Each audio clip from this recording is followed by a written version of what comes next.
How's it going, guys? My name is Zach with the Movie Castle, and today we're going to be continuing my Sharks of Summer series. Sharks of Summer is a series I do around here where once a week, at least once during the summer, I take a look at a shark movie. And this week we're going to be looking at Saltwater Atomic Shark from 2016. Now I should specify before we get too far into this that sometimes this movie is known by either half of its title. Sometimes it's just Saltwater, sometimes it's just Atomic Shark. I prefer both halves because Saltwater, that's a super lame, unscary name, and Atomic Shark is cooler and closer to what the movie's about. The only problem is there was another Atomic Shark that came out in 2016, so it's super hard to distinguish which one's which. We're the one with the silly drone in it. But yeah, put them together, Saltwater Atomic Shark, that's what I like to refer to this movie as. Anyway, this movie is directed by Griff Furst and stars Rachele Brooke Smith, David Fausto, and Jeff Fahey. Now, overall, this movie is a little bit better than your average low-budget shark movie. It still has all the low-budget shark movie trappings where random people are gonna get killed until a random cast of characters gets assembled and they come up with some random plan that would in no way work in real life. It's very standard shark movie fare. The reason why it's a little better, well, two things. First, they have a good unique shark, the Atomic Shark. That's pretty cool. He's all red and glowy and you see that orange fin sticking above the water and he'll leave a trail of smoke and he can light things on fire and make things explode. Atomic Shark is cool. The second thing is this movie does have a bit of a sense of humor about it. The lead is really trying to ham it up, the main guy, and they always try to throw in some jokes. Do the jokes always work? No. A lot of the jokes don't land, but I can appreciate the upbeat atmosphere, and I can appreciate them trying. There's so many of these low-budget shark movies that are factory and formulaic and quite boring. But you get one that kind of tries to be cheesy and has a bit of levity. It doesn't 100% work. It doesn't ever transcend to that Sharknado level, but the jokes here and there are definitely appreciated, and they do show that this movie is taking a bit of effort, which I do like. Again, don't always land, but at least we are trying. So overall, this movie is working okay. There's definitely parts that don't, and at its heart, it still is a low-budget shark movie with all those weird low-budget shark movie trappings, but it's just a little bit better than normal, and that really, just that little bit of effort does go a long way. I wasn't ever super bored, and it was an easy enough, fun little watch. Not the most memorable thing ever, but hey, why not? It's okay. I guess in order to analyze this movie further, let's take a bit of a look at the plot. I'm not going to do any major spoilers, but I do want to take a few moments, analyze a few things, and try to dig into what works and what doesn't. Again, no major spoilers, but let's go ahead and dig in. We open up with a group of lifeguards. 4 of them, your main guy, your main girl, a younger girl that's into social media, and their jerk of a boss who is horrible, but we'll get to him in a second. We open up, the deal with the main guy is he's a lifeguard, but he's broke his leg, so he can't swim, which really should be more of a bigger deal than it is, but whatever. So he's a landlocked lifeguard. They see someone drowning, and he has this drone, and he sends a life jacket out on the drone to try to help this girl. It only gets there like a half second before the other lifeguard gets to them, and the boss chews him out for it for some reason. Like, what if she sued us? The boss is gonna get more frustrating later, don't you worry. So you have the main guy and he's landlocked. Then you have the main girl and she's studying to be like a marine biologist or something, and she knows that something's wrong. She sees a bunch of burnt up fish wash ashore, something's going on in the ocean, and we think it's a shark. There's gonna be some YouTuber conspiracy theorists that show up, again, with how random the movie's characters can be. Lifeguards, YouTubers, and then another drone guy will show up, because why not? Okay, cool, whatever.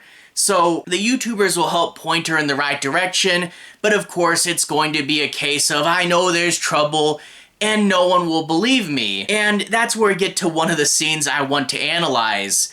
There's a scene where some parasailers are out in the ocean, and the guy sees them, and bear in mind, the main guy can't swim. But when the atomic shark attacks these parasailers, he just does anyway? Okay, I thought we were going to have something clever with a lifeguard that can't swim, but apparently he just can. Okay, I don't get it. But he jumps in the water, however the shark beats him to it, and when the shark bites at the boat, it even sends fire up the rope and burns up the parasailers, and it looks like he gets killed by their falling bodies, but he just jumps out on shore later because he can live because the edit says so. But then the thing that gets me about this scene is his boss.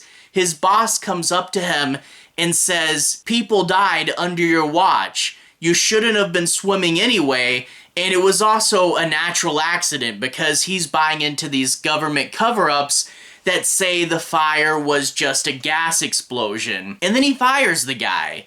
And I'm like, wait, what's going on?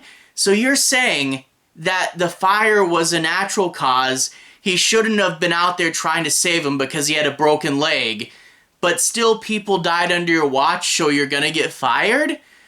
What? His boss is so flippin' erratic and inconsistent. I don't get it, and it's super frustrating. Another scene that I want to share has to do with the humor. You see, they just kind of have these awkward situations that don't 100% work. There's a scene where they go to a bar called Tales from the Dockside. Okay, I'm a fan of Tales from the Darkside, I can appreciate the pun, but they go there to examine a radioactive fish. Why are you doing this in a publicly crowded bar? Like, there are other people around, don't break out radioactive material like they examine it with a Geiger counter and go, oh, this is dangerous, close it back up. Well, why does this scene take place in a bar? Well, that's because we're gonna have a random, like, Guy Fieri parody character come in, and he's going to be, like, happy on camera, but like a diva when the camera's off, and there's an angry producer lady telling everyone at the restaurant to shut up, even though, like, they're just out in public and you think they would have closed off the space beforehand. It's these weird setups that all these low-budget movies do that don't quite make sense. It doesn't make sense for them to be examining radioactive material at a restaurant, and it doesn't make sense that a random celebrity would just pop by to do a wacky little bit, but at least the scene ends on a funny, goofy, and over-the-top note, so I guess it does have redeeming value. Whatever. We go through the phases, you know the drill, assemble the unlikely group of characters, the lifeguards, the YouTubers, the random boat captain, and another drone guy because we need 2 drone guys because this movie is obsessed with drones, and then they go out and figure out a plan to stop the shark by themselves, which admittedly doesn't make much sense because it's like a nuclear bomb shark. You can't really do much about it. Like, at the beginning when she first hears of it, she's like, there's nothing we can do. And I'm like, yeah, there's nothing you can do. But they come up with some wacky, zany plan, like if we do this and get it just far enough over here and lure the shark this way, it's a silly plan that I don't quite get how it was supposed to work, and then they have to change it 2 or 3 times and it becomes super muddled. Whatever. Like I said, the movie has that bone structure of a bad, low-budget shark movie, and it is kind of redeemed by the cool shark and by the humor, although a lot of times with the humor, I'm not sure what's supposed to be funny and what's just the movie coming apart at the seams, Overall though, the humor keeps it up in the air. The shark's cool enough. Don't expect anything revolutionary and don't expect the best shark movie ever. But out of the B-sides, this is a fun enough B-side. If you want a cheesy little shark movie to spend an afternoon kind of laughing along with, it's okay. Not great, but okay. And I can recommend it to the right crowd. Anyway though, to everyone who's watched so far, thank you for watching. To everyone who's liked and subscribed, thank you. You really are helping the channel out. I'll leave a relevant playlist on the bottom. This should be my shark movies playlist, where you can see me talk about other shark movies, including Trailer Park Shark. Why do I bring that one up? Because apparently survivors from this movie and survivors from Trailer Park Shark will meet in the movie Nightmare Shark. I don't know who is asking for that crossover, but I'll probably get to that next year. I don't know. Anyway, to everyone who's watched so far, thank you for watching. To everyone who's liked and subscribed, thank you. You really are helping the channel out. I'll leave a relevant playlist on the bottom. Have a good day now.